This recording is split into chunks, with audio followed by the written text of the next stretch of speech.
이번 폭동 사건은 제2의 내란 사태라 아니할 수 없습니다. 내란은 내란을 낳고 폭동은 폭동을 낳습니다. 하루빨리 내란 사태를 진압해야 되는 이유입니다. 평화적 계엄이란 말은 있을 수 없습니다. 뜨거운 아이스크림이라는 양립할 수 없는 형용 모순입니다. 아무 말 대잔치입니다. 진실의 힘은 큽니다. 거짓은 진실을 이길 수 없습니다.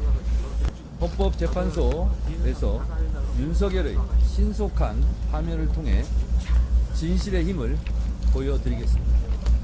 윤 대통령께서 주장하는 부정선거 의혹에 대해서 어떻게 좀 생각하시는지 한 말씀 부탁드립니다. 그것은 지난번에도 아마 오늘도 관련된 진술이 나올 수 있는데 여러분들께서 잘 취재해 주시기 바랍니다. 최근 민주당 지지율이 좀 떨어지고 있다 이런 얘기 나오는데 어떻게? 그건 오늘 제가 드릴 말씀은 아닌 것 같아요. 오늘 이재명 대표께서 다 말씀하셨기 때문에.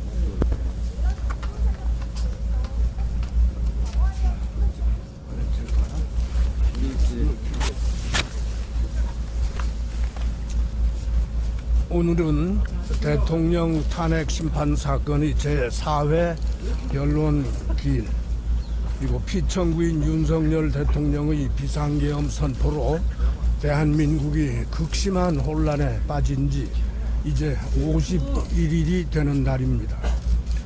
오늘부터는 증인에 대한 증거조사가 시작됩니다. 비상계엄 선포 전후에 벌어졌던 일들, 그리고 관련자들이 국회에 출석해서 진술한 것을 우리 온 국민이 TV 중계와 언론 보도를 통해서 생생히 지켜보았기 때문에 증인의 증언을 통해서 새로 확인해야 될 사항은 그리 많지 않을 것이라고 생각합니다.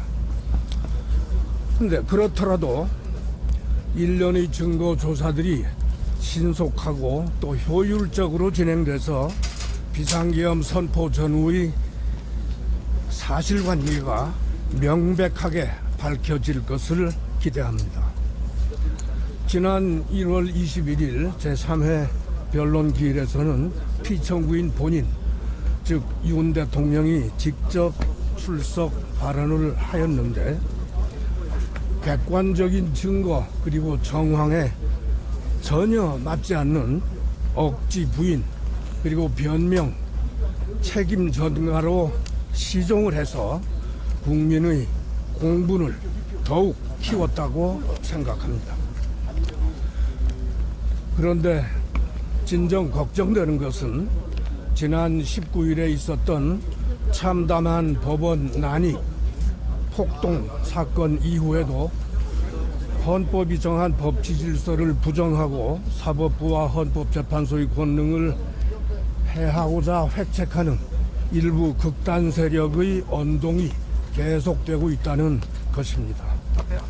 그들은 시대착오적 비상계엄 선포를 옹호하고 그에 대한 헌법적 대응으로서의 수사나 재판, 탄핵 심판 등 사법적 절차를 오히려 불법 무효라고 주장하면서 헌법기관에 대한 공격을 버젓이 부추기고 있습니다.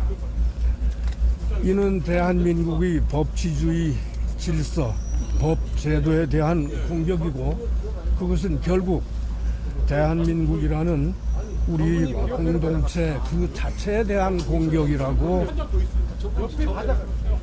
생각합니다.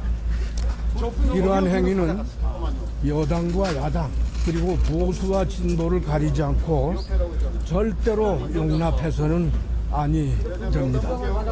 따라서 피청구인과 그 주변 인사들에게 일부 지지 세력을 부추겨서 분열과 갈등을 조장하는 행동을 즉각 중단하고 책임 있는 자세로 탄핵 심판에 임할 것을 촉구합니다.